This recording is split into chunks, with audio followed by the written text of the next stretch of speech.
নমস্কার বন্ধুরা, চলে এলাম নতুন আরেকটি ভিডিওর সাথে। তো তোমরা কেমন আছো? আশা করি তোমরা সকলে ভালো আছো। আমিও বেশ ভালো আছি। বড়দের প্রণাম, ছোটদের ভালোবাসা দিয়ে আমি আবারও আজকে একটি রান্নার রেসিপি নিয়ে চলে এলাম। তো দেখো, আজকে আমি তোমাদের সাথে শেয়ার করব আলু আর কুমড়ো দিয়ে সুন্দর একটা রেসিপি, যেটা কিনা রুটি এবং লুচির সাথে জাস্ট জমে যাবে। আর এই আলু কুমড়োর তরকারিটা যেহেতু আমি কারি পাতা ইউজ করব, সেই কারণে কিন্তু এই কুমড়োর তরকারির টেস্ট আরও দ্বিগুণ বেড়ে যাবে। তো দেখো, এই আলু কুমড়োর তরকারিটা করতে গেলে যে রেসিপিগুলো যে উপকরণগুলো দরকার, সেগুলো কিন্তু আমি কেটে একটা পাত্রের মধ্যে নিয়ে নিয়েছি। দেখো, লাগবে প্রথমে আলু, কুমড়ো, সামান্য ছোলা, লাগবে টমেটো, তারপর হচ্ছে গিয়ে শুকনো লঙ্কা, আর মেন হচ্ছে যেটা স্বাদ দ্বিগুণ বাড়িয়ে দেবে সেটা হলো কারি পাতা। তো দেখো, আমি কিন্তু একটা বড় দেখে আলু নিয়েছি, সামান্য একটু কুমড়ো দিয়েছি। যেহেতু বাবা আজকে বাড়ি নেই, তো মা আর আমি খাবো, সেই কারণেই আর কি অল্প করেই তরকারিটা করব, তরকারিটা বেশি করব না। তো আমি আলু আর কুমড়ো কিন্তু ভালো করে কেটে ভালো করে জল দিয়ে আমি ধুয়ে নিয়েছি। এইদিকে আমি কড়াই বসিয়ে দিলাম।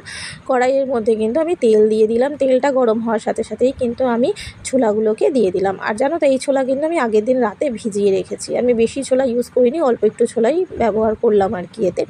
তো দেখো, আমার কিন্তু এখন বলতে বলতে ছোলাগুলো ভাজা হয়ে গেছে। তো এবার আমি ওই তেলের মধ্যেই কিন্তু আলুগুলোকে ছেড়ে দেব। ধুয়ে রাখা আলুগুলো আমি ছেড়ে দেব। তারপর কিন্তু আমি এর মধ্যে সামান্য একটু নুন অ্যাড করব। তারপর এটাকে একটু ভালো করে নাড়িয়ে চাড়িয়ে নেব। নাড়ানোর পর তারপর কিন্তু আমি এতে অ্যাড করব ধুয়ে রাখা কুমড়োগুলো। তো এই কুমড়োটাকে এবার ভালো করে, কুমড়ো আর আলুটাকে আমি একটু লাল লাল করে ভেজে নেব। আর জানো তো বন্ধুরা, এই তরকারিটা রুটি কিংবা লুচির সাথে যেভাবেই করো না কেন দারুণ লাগে। আর এই তরকারিটা না একটু মিষ্টি মিষ্টি বেশি ভালো লাগে।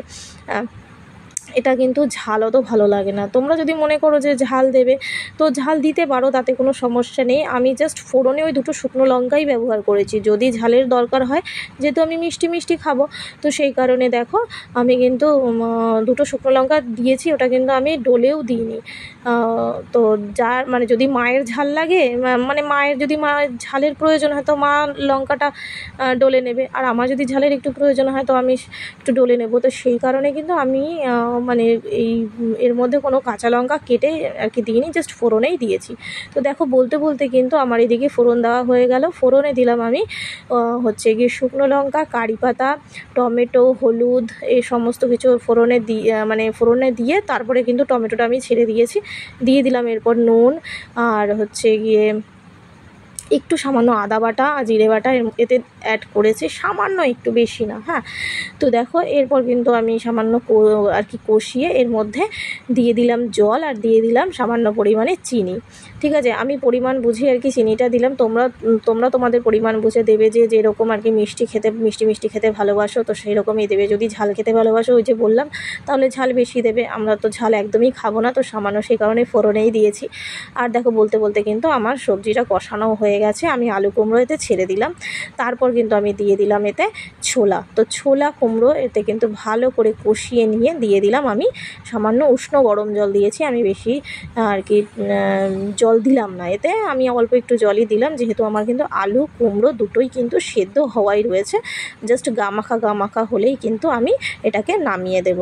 তো দেখো, বলতে বলতে কিন্তু আমার কুমড়ো আলুর তরকারি দেখো ফুটে উঠেছে।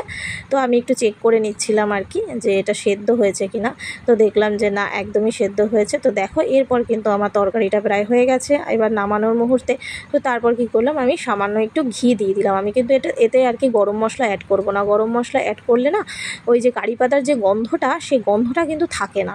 সেই কারণে আমি এতে আর কি কোনো গরম মশলা অ্যাড করিনি, সামান্য একটু ঘি দিয়েছি। তো দেখো, ঘি দিয়েই আমি নামিয়ে দিলাম। তো দেখো, আমার এবার নামানো হয়ে গেছে। তো ফাইনালি দেখো, আলু কুমড়োর তরকারিটা দেখতে কেমন লাগছে। সত্যিই বলছি, দেখতেও যেমন হয়েছে, খেতেও ঠিক তেমনই হয়েছিল আর কি। তো আমরা খেয়েছিলাম রাতে রুটির সাথে। তোমরা যদি মনে করো পরোটা কিংবা লুচির সাথে খাবে, তো তাও খেতে পারো, তাতে কোনো অসুবিধে নেই। তো চলো বন্ধুরা, আজকের মতো ভিডিওটা আমি এখানেই শেষ করছি। দেখা হচ্ছে অন্য কোনো ভিডিওতে। ততক্ষণ সকলে ভালো থেকো, সুস্থ থেকো, আমার পাশে থেকো। আর আমার প্রতিটা ভিডিও কিন্তু তোমরা দেখো বন্ধুরা। আর অবশ্যই কিন্তু কমেন্ট করো, ঠিক আছে? আর আমার চ্যানেলটাকে সাবস্ক্রাইব করে দিও। আর হচ্ছে গিয়ে তোমরা সকলে ভালো থেকো এবং সুস্থ থেকো। আর এইরকম ভিডিও পেতে কিন্তু অবশ্যই আমাকে সাবস্ক্রাইব করো। আবার আসছি অন্য কোনো ভিডিও নিয়ে। ততক্ষণ যেন সকলে